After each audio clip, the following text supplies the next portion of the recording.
ಸಖತ್ ಖಾರ ಬಣ್ಣ ಮತ್ತು ರುಚಿ ಆಚಿ ಚಿಲ್ಲಿ ಪೌಡರ್.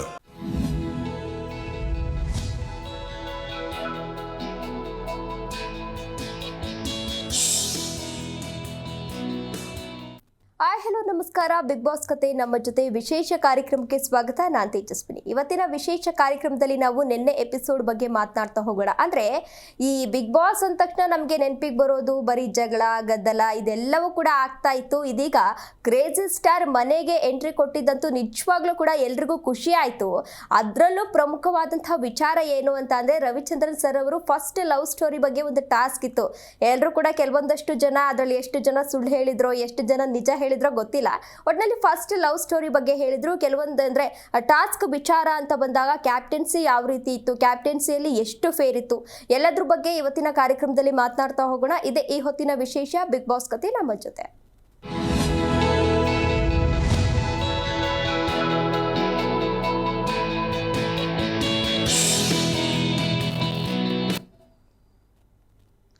ಎಸ್, ಇದೇ ವಿಚಾರಕ್ಕೆ ಸಂಬಂಧಪಟ್ಟಂತೆ ನಮ್ಮ ಜೊತೆ ಮಾತನಾಡಲು ಕಾರ್ಯಕ್ರಮದಲ್ಲಿ ಜಾಯ್ನ್ ಆಗಿದ್ದಾರೆ ನನ್ನ ಕೊಲೀಗ್ ರಘುವೀರ್. ಅವ್ರನ್ನ ಕಾರ್ಯಕ್ರಮಕ್ಕೆ ಬರ್ಮಾಡ್ಕೊಳ್ಳೋಣ. ಹಾಯ್ ಸರ್, ಕಾರ್ಯಕ್ರಮಕ್ಕೆ ಸ್ವಾಗತ. ನಮಸ್ತೆ ಮೇಡಮ್. ನಿನ್ನೆ ಎಪಿಸೋಡ್ ನೋಡಿದ್ರಿ ಅನ್ಸುತ್ತೆ. ಅಂದ್ರೆ ಬಿಗ್ ಬಾಸ್ ಅಂದ ತಕ್ಷಣ ನಮಗೆ ನೆನಪಾಗೋದು ಬರೀ ಜಗಳ ಕಿತ್ತಾಟ ಇದೆ ಅಂತ. ಅದರಲ್ಲೂ ಕ್ರೇಜಿ ಸ್ಟಾರ್ ರವಿಚಂದ್ರನ್ ಅವರು ಮನೆಗೆ ಬಂದಿದ್ರು. ಅಂದ್ರೆ ಅಲ್ಲಿರೋ ಕಂಟೆಸ್ಟೆಂಟ್ಗೂ ಕೂಡ ಫುಲ್ ಖುಷಿ ಆಯ್ತು. ರವಿ ಸರ್ ಬಂದಿದ್ದು ಎಷ್ಟು ಖುಷಿ ಆಯ್ತು ಮೇಡಮ್? ಅಂದ್ರೆ ಅಲ್ಲಿ ರಾಶಿಕಾ ಅವ್ರದ್ದು ಒಂದು ಮೂವಿ ಅಲ್ಲಿ ಅವರೇ ಆಕ್ಟ್ ಮಾಡಿರ್ತಾರೆ. ಆ ಒಂದು ಅದರ ಪ್ರಮೋಷನ್ಗೆ ಬಂದಿರ್ತಾರೆ. ಫೆಬ್ರವರಿಯಲ್ಲಿ ಮೂವಿ ರಿಲೀಸ್ ಆಗುತ್ತೆ ಅಂತ ಬಂದಿರೋ ವಿಚಾರ ಖುಷಿ ಇತ್ತು. ಹಿಂದಿನ ಸೀಸನ್ಗಳಲ್ಲೂ ಅವರು ಮನೆ ಒಳಗೆ ಎಂಟ್ರಿ ಕೊಟ್ಟಿರ್ತಾರೆ. ಆ ಒಂದು ಸೀಸನ್ ಅಲ್ಲೂ ಚೆನ್ನಾಗಿ ಅವರು ಬಂದು ಒಂದು ಒಳ್ಳೆ ಎಂಟರ್ಟೈನಿಂಗ್ ಕೊಟ್ಟಿರ್ತಾರೆ. ಈ ಸೀಸನ್ ಅಲ್ಲೂ ಅದೇ ರೀತಿ ಎಂಟರ್ಟೈನಿಂಗ್ ಆಗಿ ಇತ್ತು. ಅವ್ರು ಕೊಟ್ಟಿರುವಂತ ಟಾಸ್ಕು, ಅವರ ಮೊದಲ ಪ್ರೀತಿ ಬಗ್ಗೆ ಜನಗಳ ಜೊತೆ ಹಂಚ್ಕೊಂಡಿರೋದು ತುಂಬಾ ಚೆನ್ನಾಗಿತ್ತು. ನಿನ್ನೆ ಒಂದು ಅದರಲ್ಲಿ ಬಿಗ್ ಬಾಸ್ ಅವ್ರಿಗೊಂದು ಟಾಸ್ಕ್ ಕೊಟ್ಟಿರ್ತಾರೆ, ನಿಮ್ಮ ಮೊದಲ ಪ್ರೀತಿ ಬಗ್ಗೆ ಹೇಳ್ಕೊಳ್ಳಿ ಅಂತ. ಎಲ್ಲೋ ಒಂದ್ ಕಡೆ ಅಲ್ಲಿ ಮನೆಯವರು ಸ್ವಲ್ಪ ಸೇಫ್ ಗೇಮ್ ತರ ಆಡ್ತಾರೆ, ಯಾರು ಕರೆಕ್ಟ್ ಆಗಿ ಆನ್ಸರ್ ಮಾಡಿರಲ್ಲ. ಅದನ್ನ ಸಹಿತ ರವಿಚಂದ್ರನ್ ಸರ್ ಅವರು ಹೇಳಿ ಆಕ್ಚುಲಿ ಅಲ್ಲಿ ರಘು ಅವ್ರು ಮಾತ್ರ ಸರಿಯಾಗಿ ಹೇಳಿದ್ರು ಅನ್ಸುತ್ತೆ. ಎಲ್ಲರೂ ಅರ್ಧ ಬರ್ಧ ಅದರಲ್ಲಿ ಗಿಲ್ಲಿ ಅಂತ ಯಾವ್ದೋ ಒಂದು ಮೂವಿದ್ ಹೇಳ್ದಂಗೆ ಹೇಳ್ಬಿಟ್ರು. ಹೌದು, ಹೇಳಕ್ ಬರಲ್ಲ, ಅದು ಅವ್ರದ್ದು ಸ್ಟೋರಿ ಹಾಗಾಗಿದ್ರು ಆಗಿರ್ಬೋದು. ಎಂಟರ್ಟೈನಿಂಗ್ ಆಗಿತ್ತು. ಕೆಲವೊಂದಿಷ್ಟು ಜನ ಸೇಫ್ ಆಗಿನೇ ಅವ್ರಿಗೆ ಬೇಕಾದ ರೀತಿಯಲ್ಲಿ ಆಂಗಲ್ ಅಲ್ಲಿ ಅಷ್ಟೇ ಸ್ಟೋರಿ ಹೇಳ್ಕೊಂಡು ಮುಗಿಸಿದ್ರೆ, ಇನ್ ಕೆಲವರು ಅಂದ್ರೆ ರಘು ಒಂದ್ ಸ್ವಲ್ಪ ರಿಯಲ್ ಆಗಿ ಅನ್ಸೋ ರಘು ಅವ್ರ ಸ್ಟೋರಿನೇ ರಜತ್ತು ಸ್ವಲ್ಪ ಓಕೆ ರಿಯಲ್ ಇರ್ಬೋದು ಅಂತ ಆದ್ರೂ ರವಿಚಂದ್ರನ್ ಸರ್ ಅವ್ರು ಅಲ್ಲೇ ಹೇಳ್ತಾರೆ, ಇಲ್ಲ ನೀನು ಸ್ವಲ್ಪ ಕೊನೆಯಲ್ಲಿ ಸೇಫ್ ತರ ಹೇಳ್ದೆ ಅನ್ನೋ ರೀತಿಯಲ್ಲಿ ಹೇಳಿದ್ರು. ಚೆನ್ನಾಗಿತ್ತು. ಹೌದು, ಅಂದ್ರೆ ಎಷ್ಟು ಸೇಫ್ ಅಂದ್ರೆ ಅದ್ರಲ್ಲಿ ಅವರು ರವಿ ಸರ್ ಇನ್ನೊಂದು ಹೇಳ್ತಾರೆ, ಹುಡುಗಿರ್ ಬರೀ ನೀವು ನಮ್ಮಿಂದ ಬಿದ್ದಿದ್ರು ಅಂತ ಹೇಳ್ತಿದ್ರ ಹೊರತು ನಾವ್ ಇವರಿಂದ ಬಿದ್ದಿದ್ದೋ ಅನ್ನೋದು ಹೇಳಿಲೇ ಇಲ್ಲ ಅಂತ. ಬಟ್ ಯಾರು ಅಲ್ಲಿ ಹೇಳಲೇ ಇಲ್ಲ ಆಕ್ಚುಲಿ ಹುಡುಗಿರು. ಹೌದು, ಅವ್ರು ಯಾರು ಹೇಳಿಲ್ಲ. ಅಂದ್ರೆ ಅವ್ರ ಹಿಂದ್ ಬಿದ್ದಿರೋದಷ್ಟೇ ಹೇಳಿರ್ತಾರೆ, ಇವ್ರು ಎಕ್ಸೆಪ್ಟ್ ಮಾಡಿರೋದು ಯಾವ್ದು ಹೇಳಿರಲ್ಲ ಅಂತ ರವಿಚಂದ್ರನ್ ಸರ್ ಅವ್ರಿಗೆ ಒಂದು ಕ್ವಶನ್ ಕೇಳಿರ್ತಾರೆ. ಹೌದು, ನಮಗೂ ಹಾಗೆ ಅನಿಸ್ತು. ಯಾರು ಅದರ ಫೇರ್ ಆಗಿ ಯಾರು ಹೀಗೆ ಕರೆಕ್ಟ್ ಆಗಿ ಯಾರು ಸರಿಯಾದ ಆನ್ಸರ್ ಮಾಡಿಲ್ಲ ಅನ್ಕೊಂತೀನಿ. ಅಂದ್ರೆ ಅಲ್ಲಿ ಏನಾಯ್ತು ಅಂತ ಅಂದ್ರೆ ಬರೀ ಜಗಳ ಕಿತ್ತಾಟ ಇದನ್ನೇ ನೋಡ್ತಾ ಇದ್ವಿ. ಈಗ ರವಿ ಸರ್ ಬಂದಿದ್ದು ಎಲ್ಲೋ ಒಂಥರ ಖುಷಿ ಆಯ್ತು, ಪ್ರೇಕ್ಷಕರಿಗೂ ಕೂಡ ಒಂಥರ ಖುಷಿ ಆಗಿದೆ. ಅದು ಕ್ರೇಜಿ ಸ್ಟಾರ್ ಬಂದಿರೋದು ಅಂದ್ರೆ ಅದೇನ್ ಸಾಮಾನ್ಯವಾದ ವಿಚಾರ ಅಂತ ಅಲ್ಲ, ನಿಜವಾಗ್ಲೂ ಎಲ್ರಿಗೂ ತುಂಬಾ ಖುಷಿ ಆಗಿದೆ.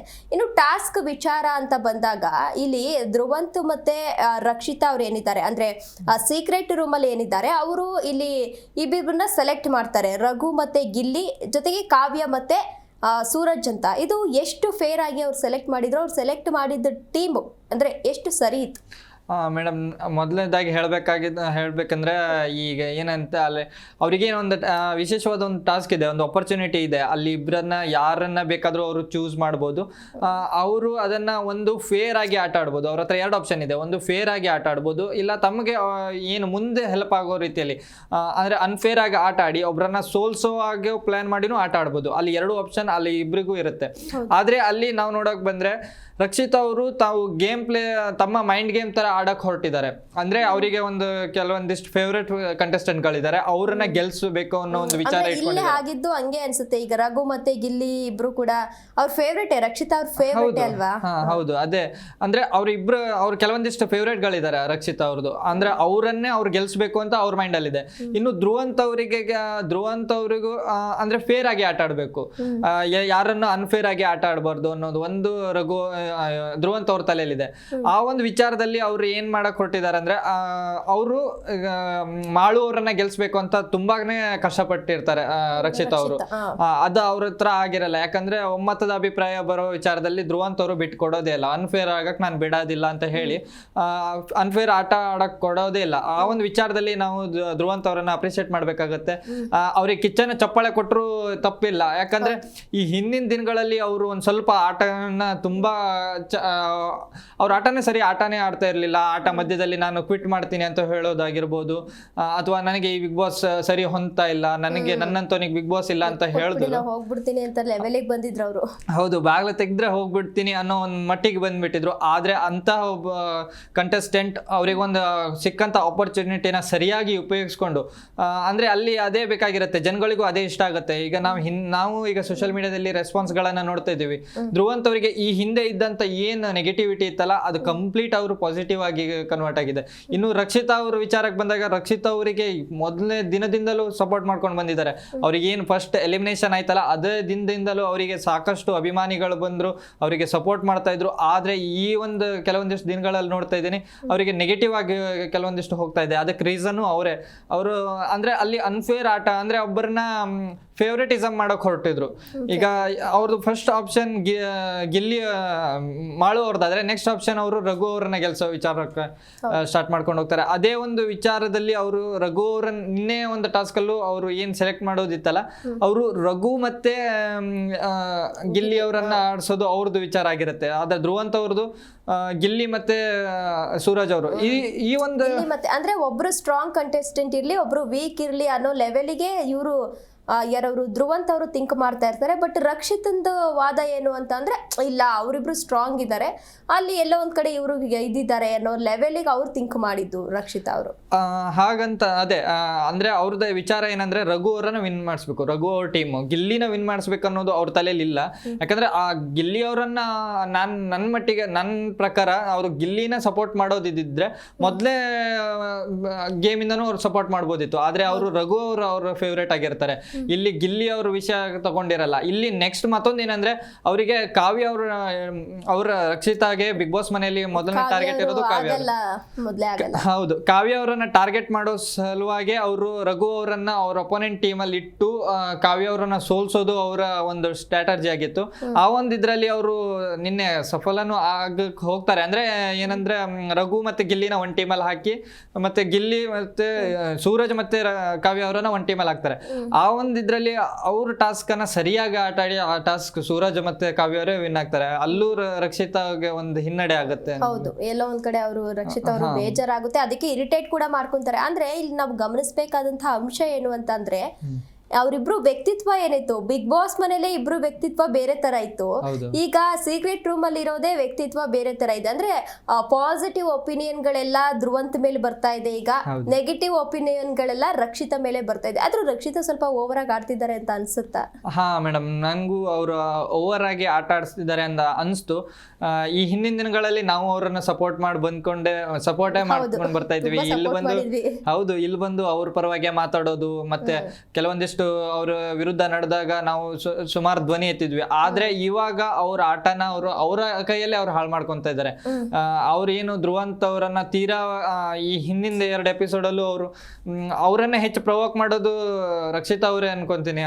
ಅವ್ರು ಕನ್ನಡಿ ನೋಡೋ ವಿಚಾರದಲ್ಲಿ ಅವ್ರಿಗೆ ಒಂದು ಸ್ಟೇಟ್ಮೆಂಟ್ ಕೊಡೋದು, ಅವ್ರಿಗೆ ಒಂದೇನೋ ಧ್ರುವಂತ್ ಅವ್ರ ಬೆಡ್ಶೀಟ್ ಎಲ್ಲ ತೆಗ್ದು ಎಸಿತಾ ಇದ್ರು. ಮತ್ತೆ ಅವ್ರು ನೇರವಾಗಿ ಹೇಳ್ತಾ ಇದಾರೆ, ನಾವು ಅನ್ಫೇರೇ ಆಟ ಆಡ್ಬೇಕು, ಇಲ್ಲಿ ನಾವು ಫೇರ್ ಆಗಿ. ಈಗ ಧ್ರುವಂತ್ ಅವ್ರು ಏನ್ ಹೇಳ್ತಿದಾರೆ ಅಂದ್ರೆ, ನಾನು ಫೇರ್ ಆಗಿ ಆಟ ಆಡ್ತೀನಿ ಅಂದ್ರೆ, ಇಲ್ಲಿ ನೀವು ಫೇರ್ ಆಗಿ ಆಟ ಆಡಕ್ ಬಂದಿಲ್ಲ, ಅದು ಇದು ಅದು ಏನೇನೋ ಒಂದು ಸ್ಟೇಟ್ಮೆಂಟ್ ಕೊಟ್ಟು ಅವ್ರಿಗೆ ಬೇಕಾದಂಗ ಆಟ ಆಡ್ಬೇಕು. ಅವ್ರು ಹೇಳಿದಕ್ಕೆ ಸರಿ ಅಂದಿದ್ರೆ ಅವ್ರು ಸೈಲೆಂಟ್ ಆಗಿರ್ತಾರೆ, ಇಲ್ಲ ಅಂದ್ರೆ ಈ ರೀತಿ ಚೀರಾಡೋದೆಲ್ಲ ಮಾಡ್ತಾ ಇದ್ರು. ರಕ್ಷಿತಾ ಅವರು ಈ ಹಿಂದೆ ಇದ್ದ ರಕ್ಷಿತಾಗೂ ಈ ವಾರದಲ್ಲಿ ಸೀಕ್ರೆಟ್ ರೂಮ್ ಅಲ್ಲಿ ಇರೋ ರಕ್ಷಿತಾಗೂ ಬಹಳ ಡಿಫ್ರೆನ್ಸ್ ಇದೆ. ಅಂದ್ರೆ ರಕ್ಷಿತಾ ಅವ್ರೆಲ್ಲ ಇಲ್ಲಿ ಕ್ಯಾಮ್ರಾ ಇರಲ್ಲ ಅಂತ ಅನ್ಕೋಬಿಟ್ಟಿದ್ದಾರೆ ಹೇಗೆ ಅಂತ. ಅವರು ಅಷ್ಟೊಂದು ಮುಗ್ದ್ರಂತೂ ಅಲ್ಲ, ಅವ್ರಿಗೆಲ್ಲ ಗೊತ್ತಿದೆ. ಆದ್ರೆ ಆ ಒಂದು ಸಿಚುವೇಶನ್ ಅಲ್ಲಿ ಅವ್ರಿಗೆ ಬೇರೆ ಉಪಾಯನೇ ಇಲ್ಲ ಆಗಿರುತ್ತೆ. ಅವರಿಗೆ ಈ ಅವ್ರ ವ್ಯಕ್ತಿತ್ವ ಏನ್ ರಿಯಲ್ ಇತ್ತಲ್ಲ ತೋರ್ಸಲ್ವೇನೋ ಅಂತ ಅನ್ಕೊಂಡಿರ್ಬೋದು. ಇಲ್ಲ ಹೌದು, ಅವ್ರದ್ದು ರಿಯಾಲಿಟಿ ಏನಿತ್ತಲ್ಲ ಅದು ಹೊರಗೆ ಬರಲೇಬೇಕಿತ್ತು, ಅದು ಈ ವಾರ ಬಂತು ಅನ್ಕೊಂತೀನಿ. ಓಕೆ, ಅಂದ್ರೆ ಏನು ಅಂತಂದ್ರೆ ಸೀಕ್ರೆಟ್ ರೂಮ್ ವಿಷಯ ಇತ್ತಲ್ಲ, ಅದು ಬಿಗ್ ಬಾಸ್ ಮಂದಿಗೆ ಗೊತ್ತಾಗಬಾರ್ದು ಅನ್ನೋ ಲೆವೆಲ್ಗೆ ಎಲ್ಲರೂ ಕೂಡ ಇದ್ರು. ಆದ್ರೆ ಎಲ್ಲೋ ಒಂದ್ ಕಡೆ ಈ ಸೀಕ್ರೆಟ್ ರೂಮ್ ವಿಷಯ ಏನಿದೆ ಅದು ಈಗ ಬಿಗ್ ಬಾಸ್ ಮಂದಿ ಕೆಲವೊಂದಿಷ್ಟು ಜನಕ್ಕೆ ಗೊತ್ತಾಗ್ತಿದೆ. ಅದರಲ್ಲೂ ಕಾವ್ಯ ಅವರೇ ಹೇಳಿದ್ರು ಅನ್ಸುತ್ತೆ, ಅದ್ರ ಬಗ್ಗೆ ಏನು ಹೇಳ್ತೀವಿ? ಹಾಂ ಮೇಡಮ್, ನನಗೂ ಆ ಕಾವ್ಯ ಅವರು ಒಂದು ಸ್ಟೇಟ್ಮೆಂಟ್ ಕೊಡ್ತಾರಲ್ಲ, ಆ ಸ್ಟೇಟ್ಮೆಂಟ್ ನನಗೆ ರಿಯಲ್ ಅನ್ಸು. ಯಾಕಂದರೆ ನಾವು ಹೊರಗಡೆ ಕೂತ್ ನೋಡೋರಿಗೆ ಅದು ಈಸಿ ಅನ್ಬೋದು. ಈಗ ಏನಂದರೆ ಅಲ್ಲಿ ಏನು ಸೀಕ್ರೆಟ್ ರೂಮ್ ಇರೋದು ಅವ್ರಿಗೆ ಗೊತ್ತಾದರೆ ಅದೊಂಥರ ಕಾಮನ್ ವಿಷಯ ಅಂತ. ಆದರೆ ಒಳಗಡೆ ಇದ್ದವರಿಗೆ ಅಷ್ಟು ಕಾಮನ್ ಆಗಿರಲ್ಲ. ಏನಂದರೆ ಅಲ್ಲಿ ಅವರು 4 ಗೋಡೆ ಮಧ್ಯೆ ಇರ್ತಾರೆ. ಅಂದರೆ ಹೊರಗಿನ ವಿಷಯ ಅವ್ರಿಗೆ ಗೊತ್ತಾಗಲ್ಲ, ಟೈಮ್ ಗೊತ್ತಿರಲ್ಲ, ಏನಾಗ್ತಿದೆ ಏನು ಆಗ್ತಾ ಇದೆ ಅಂತಾನು ಯಾರಿಗೂ ಏನು ಗೊತ್ತಿರಲ್ಲ. ಆದ್ರೆ ಕಾವ್ಯ ಅವರಿಗೆ ಒಂದು ಥಿಂಕಿಂಗ್ ಇದೆ ಅಲ್ಲ, ಅವ್ರು ಏನಂತ ಹೇಳ್ತಾರೆ ಅಂದ್ರೆ, ಅಲ್ಲಿ ಈಗ ಸೀಕ್ರೆಟ್ ರೂಮ್ ಅಲ್ಲಿ ಅವ್ರಿಗೆ ಒಂದು ಟಾಸ್ಕ್, ಸೀಕ್ರೆಟ್ ರೂಮ್ ಟಾಸ್ಕ್ ನಾವು ಈ ಹಿಂದಿನ ಸೀಸನ್ಗಳೆಲ್ಲ ನೋಡಿದ್ವಿ. ಅಂದ್ರೆ ಟಿವಿ ಮುಂದೆ ಕೂತ್ಕೊಂಡು ಹೆಡ್ಫೋನ್ಗಳನ್ನ ಹಾಕಿ ಅಲ್ಲಿ ಏನ್ ನಡೀತಿದೆ ಅದಕ್ಕೆ ರಿಯಾಕ್ಟ್ ಮಾಡೋದು. ಅಂದ್ರೆ ಯಾರ ರೀತಿ ಜನ ರಿಯಾಕ್ಟ್ ಮಾಡ್ತಿದ್ದಾರೆ, ಒಳಗಿರೋ ಕಂಟೆಸ್ಟೆಂಟ್ಗಳು ಯಾವ ರೀತಿ ರಿಯಾಕ್ಟ್ ಮಾಡ್ತಿದ್ದಾರೆ ಅನ್ನೋದು ಅಲ್ಲಿ ಅವ್ರಿಗೆ ಒಂದು ಟಾಸ್ಕ್ ರೀತಿಲಿ ಇರುತ್ತೆ. ಅಲ್ಲಿ ಅವರು ಎಕ್ಸ್ಪ್ರೆಷನ್ಗಳು ಕೊಡೋದು. ಕಾವ್ಯ ಅವರು ಒಂದು ಏನು ಸ್ಟೇಟ್ಮೆಂಟ್ ಇರುತ್ತಲ್ಲ, ಅವರಿಬ್ರು ಅವ್ರು ಚೆನ್ನಾಗಿ ಎಕ್ಸ್ಪ್ರೆಷನ್ ಕೊಡ್ತಾರೆ. ಆ ಒಂದು ವಿಚಾರದಲ್ಲಿ ಕರೆಕ್ಟ್ ಇತ್ತು. ಈಗ ರಘು ಇವ್ರದ್ದು ಧ್ರುವಂತ್ ಅವ್ರದ್ದು ಎಕ್ಸ್ಪ್ರೆಷನ್ ಕೊಡೋ ವಿಚಾರದಲ್ಲಿ ಮಾತ್ರ ತುಂಬಾ ಚೆನ್ನಾಗಿ ಇದು ಮಾಡ್ತಾರೆ. ನಾವು ನೋಡ್ತಾ ಇದ್ವಿ, ಅವರು ಎಂಟರ್ಟೈನಿಂಗ್ ಆಗಿರ್ತಾರೆ. ಅವ್ರು ಮತ್ತೆ ಕೆಲವೊಂದಿಷ್ಟು ಸ್ಟೇಟ್ಮೆಂಟ್ ಕೊಡ್ತಾರಲ್ಲ, ಚೈತ್ರ ಅವರಿಗೆ ಇವರು ಆಕ್ಟಿಂಗ್ ಕ್ಲಾಸಿಗೆ ಸೇರ್ಕೊಳ್ಬೇಕಿತ್ತು. ಈ ರೀತಿ ಜನಗಳಿಗೆ ಎಂಟರ್ಟೈನಿಂಗ್ ಆಗುತ್ತೆ. ಈ ತರ ಕಾಮೆಂಟ್ರಿ, ರನ್ನಿಂಗ್ ಕಾಮೆಂಟ್ರಿ ಕೊಡೋದು ಜನಗಳಿಗೆ ಇಷ್ಟ ಆಗುತ್ತೆ. ಇಂಥವ್ರನ್ನೇ ಸೆಲೆಕ್ಟ್ ಮಾಡ್ತಾರೆ. ನನಗೂ ಮೊದಲೇ ನಾನು ಅನ್ಕೊಂಡಿದ್ದೆ ಬೇರೆಯವರಿಗೆ ಸೀಕ್ರೆಟ್ ರೂಮಿಗೆ ಕಳಿಸ್ಬೋದಿತ್ತು. ಆದ್ರೆ ಧ್ರುವಂತ್ ಮತ್ತು ರಕ್ಷಿತಾನೇ ಯಾಕೆ ಕಳಿಸಿದ್ರು? ಇವ್ರಿಗೆ ಮೊದಲೇ ಇಬ್ಬರಿಗೂ ಒಬ್ರಿಗೊಬ್ರು ಆಗಲ್ಲ, ಇವ್ರು ಹೇಗಿರ್ತಾರೆ ಅಂತ. ಆದ್ರೆ ಬಿಗ್ ಬಾಸ್ ಅವರು ಸರಿಯಾದ ಇಬ್ಬರನ್ನೇ ಆಯ್ಕೆ ಮಾಡ್ಕೊಂಡಿದ್ದಾರೆ. ಯಾಕಂದ್ರೆ ಅವರು ಎಕ್ಸ್ಪ್ರೆಷನ್ ಆ ರೀತಿ ಕೊಡ್ತಾರೆ ಜನಗಳದ್ದು. ಅಂದ್ರೆ ಯಾವ ರೀತಿ ಅವ್ರ ಜೊತೆ ಮಿಮಿಕ್ರಿ ತರ ಮಾಡೋದು, ಅವ್ರಿಗೆ ರನ್ನಿಂಗ್ ಕಾಮೆಂಟ್ರಿ ಕೊಡೋದು, ಆ ರೀತಿ ಇವರಿಬ್ರು ಕೊಡ್ತಾರೆ. ಆ ಒಂದು ವಿಚಾರದಲ್ಲಿ ಇವ್ರಿಗೆ ಕೊಟ್ಟಿರೋದು ಸರಿ ಇದೆ ಅಂತ ಕಾವ್ಯ ಅವ್ರು ಹೇಳಿದ್ಮೇಲೆ ಅವ್ರ ಆ್ಯಂಗಲ್ ಅಲ್ಲಿ ನೋಡಿದಾಗ ಹೌದು. ಕಾವ್ಯ ಅವ್ರು ಹೇಳಿರೋ ಪ್ರಕಾರನು ಅವರಿಬ್ಬರಿಗೂ ಅದೇ ರೀತಿ ಆ ಆ್ಯಂಗಲ್ ಅಲ್ಲೇ ಅವರಿಗೆ ಸೀಕ್ರೆಟ್ ರೂಮ್ ಅಲ್ಲಿ ಇಟ್ಟಿದ್ದಾರೆ. ಮತ್ತೆ ಆ ಸೀಕ್ರೆಟ್ ರೂಮ್ ಅಂತ ಹೇಳಿದ್ಮೇಲೆ ಭಾಳ ಏನು ದೂರ ಇರಲ್ಲ, ಬಿಗ್ ಬಾಸ್ ಮನೆ ಹತ್ರನೇ ಇರುತ್ತೆ. ಅದಕ್ಕೆ ಅವರಿಗೆ ಪಿಸು ಧ್ವನಿಯಲ್ಲಿ ಮಾತಾಡಬೇಕು, ಚಿಕ್ಕ ಧ್ವನಿಯಲ್ಲಿ ಮಾತಾಡಬೇಕು ಅಂತ ರೂಲ್ಸ್ ಇರುತ್ತೆ. ಆದ್ರೆ ಬಿಗ್ ಬಾಸ್ ಅವ್ರೇನ ಚೀರಾಡಿರ್ತಾರೆ, ಸಿಕ್ಕಾಪಟ್ಟೆ ದೊಡ್ಡ ವಯಸ್ಸಲ್ಲಿ ಮಾತಾಡ್ತಿರ್ತಾರೆ. ಆ ಒಂದು ವಿಚಾರದಲ್ಲೂ ಅವರಿಗೆ ಎಲ್ಲೋ ಒಂದ್ ಕಡೆ ಶಬ್ದಗಳು ಕೇಳಿರ್ಬೋದು ಅಂತ ನನಗೊಂದು ಡೌಟ್ ಇದೆ.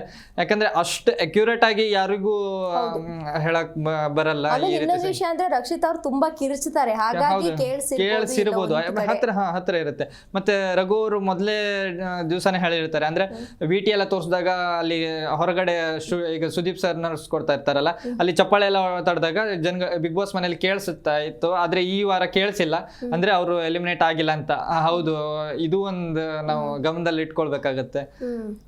ಓಕೆ, ಇನ್ನ ಕ್ಯಾಪ್ಟನ್ಸಿ ವಿಷಯ ಅಂತ ಬಂದಾಗ ಈಗ ರಾಶಿಕಾ ಅವರು ಅವ್ರ ಕ್ಯಾಪ್ಟನ್ಸಿ ವಿಷಯದಲ್ಲಿ ಅವ್ರು ಫೇರ್ ಆಗಿ ಮುಂದಾಳತ್ವ ವಹಿಸಿದ್ರು, ಉಸ್ತುವಾರಿ ಅವ್ರು ಚೆನ್ನಾಗಿತ್ತು ಅಂತ ಅನ್ನಿಸ್ತಾ?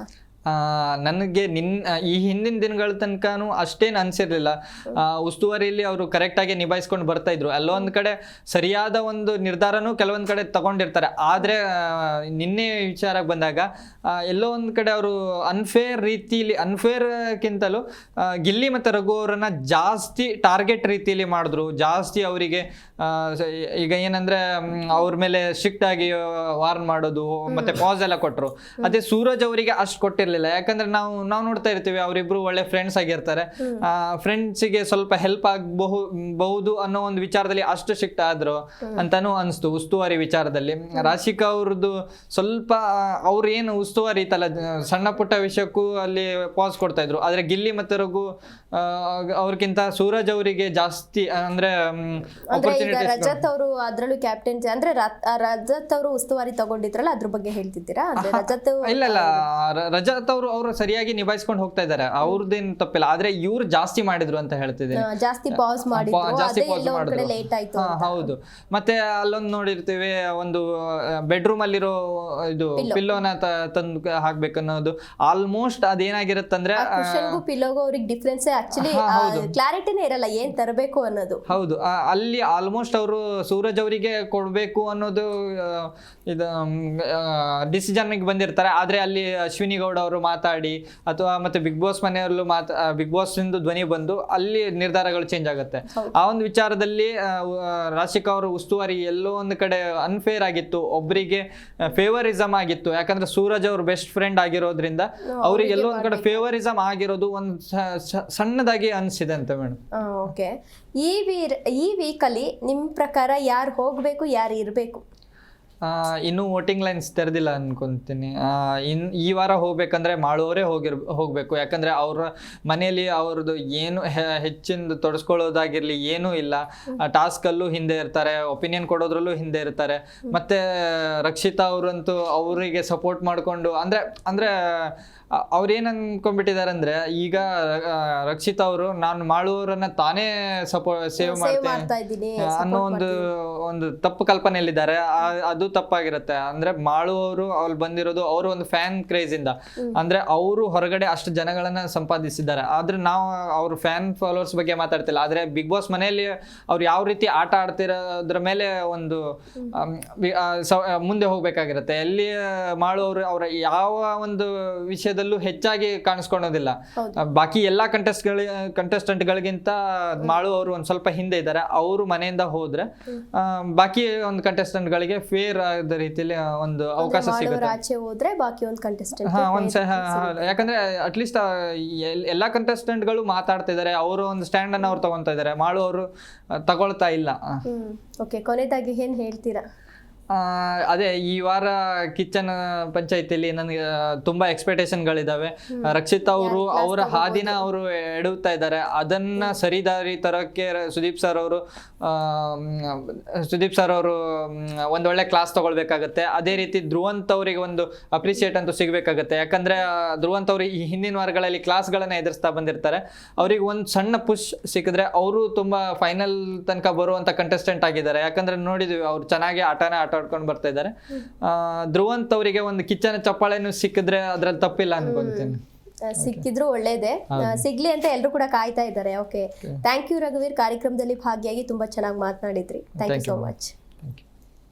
ನೋಡಿದ್ರಲ್ಲ ವೀಕ್ಷಕರೇ, ಇದಾಗಿತ್ತು ಈ ಹೊತ್ತಿನ ಬಿಗ್ ಬಾಸ್ ಅಪ್ಡೇಟ್ಸ್. ಮತ್ತಷ್ಟು ಅಪ್ಡೇಟ್ಸ್ಗಾಗಿ ನೋಡ್ತಾರೆ ಜಿ ಕನ್ನಡ ನ್ಯೂಸ್, ಸತ್ಯವೇ ಸುದ್ದಿಯ ಜೀವಾಳ.